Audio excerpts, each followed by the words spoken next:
What if one terrible Tuesday changed your life forever? That's exactly what happened to me, and honestly, it still feels like a fever dream I'm just now waking up from. I mean, one minute you're hustling double shifts at a second-rate bistro, barely holding it together for rent and art school, and the next? Boom, a billionaire's tantrum, a public humiliation, and a Rolls Royce that blocks the whole street just for you. Yeah, that happened. Let me back up a sec and tell you how it all went down. It was lunchtime at the Gilded Spoon, which is the kind of fancy spot that survives on location and Instagram, not the food. My name's Amelia, and back then I was an art student by night, waitress by necessity, and that day I was on my last nerve. I had 3 plates balanced in one hand, shoes pinching, and a headache brewing when a sharp snap like a starter pistol cut through the room. "Waitress!" barked a guy at table 7. That was Julian Sterling, son of the infamous Sterling real estate family, dressed in a suit that probably cost more than my tuition for the year. Julian was the worst kind of customer, the type who expects the universe to bend for him, who thinks a snapped finger is more effective than a polite word. His friend Daphne, I'd later learn, sat next to him, all diamonds and boredom. He sneered at my water, claimed his appetizer was taking an eternity, and when I smiled, promised I'd check on it right away, he replied with, "Don't just check. Fetch." You know what I mean? Some people are just born to look down on everyone else.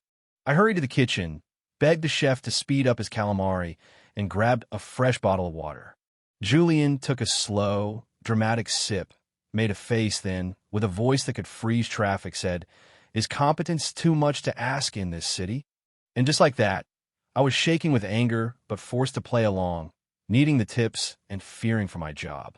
Then came the soup lukewarm, according to Julian, who made a big show of slamming his hand on the table and calling for the manager. "People like you, with your shoddy service, are what's wrong with this city," he shouted. The whole restaurant stared as my manager, Mr. Henderson, rushed over, white as a sheet. I was told to take a break, and Julian was promised anything he wanted on the house. If you've ever been dressed down in public, you know the feeling like you'd give anything to melt through the floor and disappear. I hid in the staff room, holding back tears, thinking about my little sister's medical bills and how I couldn't afford to lose this job. I was just angry at Julian, at Mr. Henderson, at the whole damn system that lets people like him get away with it. That night, I poured my frustration into my sketchbook, Julian's face warping into a monster under my pencil. The next morning, the street outside the Gilded Spoon was blocked not by a delivery truck, but by a jet-black Rolls-Royce Phantom. I thought, great, Julian's back for round 2. But the driver, Arthur, I'd learned to address me by name, all formal and calm. "The vehicle is here for you," he said. I'm not proud to say it, but for a moment I thought maybe Julian wanted to apologize. Instead, Arthur handed me a letter, heavy paper, fancy S embossed on the front. It was from Atticus, Sterling, the Sterling patriarch. Not Julian, the real power behind the throne. The letter asked me to come to Sterling Tower, personally.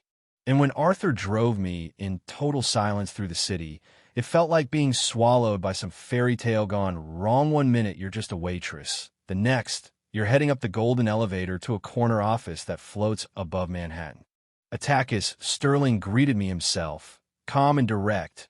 No desk in between, just 2 chairs and a panoramic view of the city. He admitted he knew about the scene Julian had caused and didn't try to excuse his son.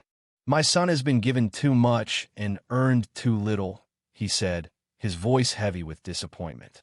I braced myself for a payoff, a non-disclosure agreement, but what he offered was so much stranger. He asked what I'd done after the incident. I told him I finished my shift. I needed the job. Atticus seemed to respect that. He surprised me by saying he wanted to make things right, not just for his family's reputation, but because he believed in fixing mistakes, and sometimes, he said, opportunities arise. Then came the twist. He wanted to offer me a job. Not just any job, but a real one, triple my pay, running a community art project at the Phoenix Center in the Lower East Side DNA Outreach Program his foundation was sponsoring. But there was a catch. Julian would be assigned as my partner. As a kind of reality check, Atticus put it. He wanted me to be his eyes and ears, to help keep Julian accountable, to see if he could change and maybe, just maybe, help him see life from another angle. Yeah, I know. Sounded crazy to me too. I hesitated. Julian had made me feel less than nothing. But then I thought about what this could mean for me paying off my sister's hospital bills, finishing art school, maybe even a shot at something bigger in the Sterling Foundation's art department. I swallowed my fear, shook Atticus Sterling's hand, and accepted. The first day at the Phoenix Center, I was nervous as hell. The building was old but alive, with murals and the sound of kids playing. The director, Elenina Vance, was tough but kind, and as she showed me around, she confided, "Julian thinks this is punishment. Just so you know, I've got your back." That meant more than I can say. Julian showed up, predictably late, in a white suit that screamed wrong address. The look on his face when he saw Meprisless. "What is she doing here?" he demanded. "I'm a new outreach coordinator," I replied, as calm as I could manage. He tried to push back, but Elenina shut him down hard. For the next few weeks, Julian did his best to sabotage Melos' paperwork, snide remarks, showing up late, and trying to turn the staff against me. But I kept my head down, worked harder, and built trust with the people who mattered. There was this one afternoon, moving boxes of donated art supplies. Julian made some cutting remark about my coordinating skills, but then a group of teens jumped in to help. That small act, their support, felt better than any official recognition. And slowly, almost invisibly, things began to change. Julian started pitching grudgingly, of course making calls, fixing bureaucratic messes, even showing up on time once in a while. He still had an attitude, but I could see something cracking in that perfect shell. The real turning point came at a community fundraiser. A thunderstorm nearly wrecked the whole event, and while we were running around panicking, Julian suddenly stepped up. He barked orders, got the sound system covered, called in favors for emergency supplies, and even ruined his designer shoes hauling tents through the mud.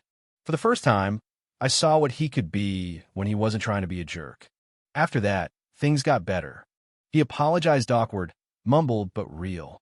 "No excuse for how I treated you," he said, looking me in the eye. I was stunned. I could finally let go of the anger. 6 months later, the Phoenix Center was thriving. The art program was a hit, and Julian, well, he wasn't perfect, but he'd changed.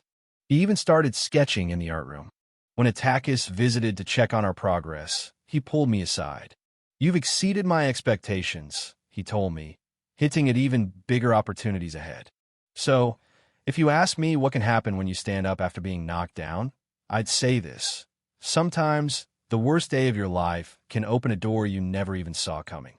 I went from waitress to community leader, and Julian Sterling, well, he went from enemy to maybe, someday, a friend.